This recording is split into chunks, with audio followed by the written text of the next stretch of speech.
Bonjour monsieur. Monsieur, bonjour.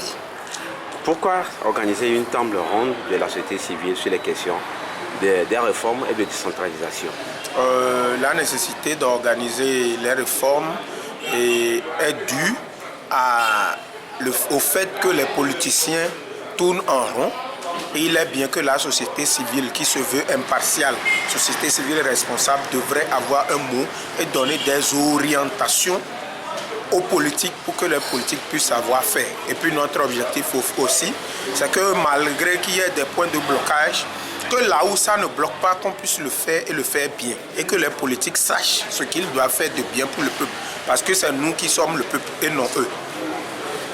Alors, selon vous, quel est votre point de vue par rapport sur la question des réformes et de décentralisation? Oui, mon point de vue particulièrement, les réformes doivent se faire. Tout le monde est d'accord, mais c'est le cheminement qui pose problème.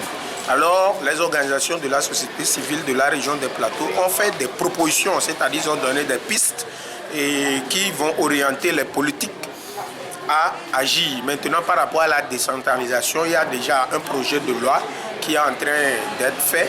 Et puis, c'est d'intervenir pour que s'il y a des points d'achoppement, que nous aussi, nos propositions puissent mieux permettre de pondre un document qui va refléter l'assentiment des populations à la base. Qu'est-ce que les organisations de la société civile de la ville d'Attapamesis environ souhaitent sur cette question? Les organisations souhaitent que les réformes soient inclusives, que par exemple que la décentralisation soit effective, mais qu'elle ne soit pas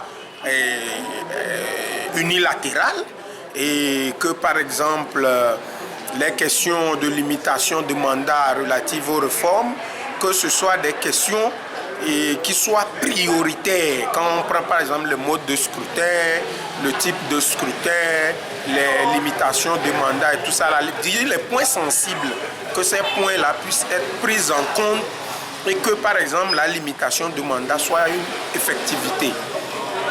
Merci beaucoup. Merci.